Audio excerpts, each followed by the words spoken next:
દારૂ કોઈ પ્રમાણમાં સ્વાસ્થ્ય માટે સારો હોઈ શકે, એની અનેક જાતની સ્ટડીઝ અવારનવાર આવતી રહેતી હોય છે.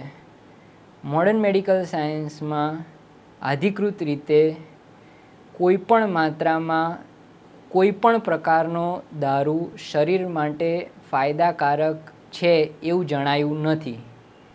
વિશ્વની તમામ અગ્રગણ્ય સંસ્થાઓ કોઈપણ માત્રામાં દારૂનું સેવન કરવાની સલાહ આપતી નથી.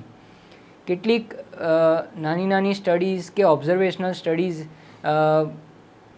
થઈ છે કે જે એવું બતાવતી હોય છે કે દિવસનું એકાદ ગ્લાસ રેડ વાઇન પીવાથી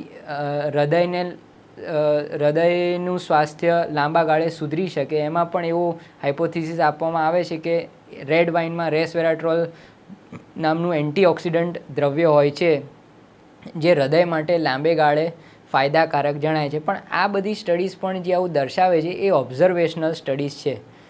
કોઝાલિટી એટલે કાર્યકારણ સંબંધ દર્શાવતી એવી કોઈ અધિકૃત સ્ટડીઝ થઈ નથી જે કોઈપણ માત્રાના દારૂના સેવનને, કોઈપણ પ્રકારના દારૂના સેવનને જસ્ટિફાઈ કરી શકે.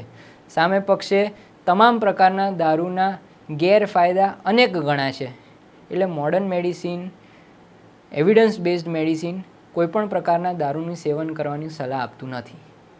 વૈષ્ણવજન તો તેને કહીએ જે પીડ પરાઈ.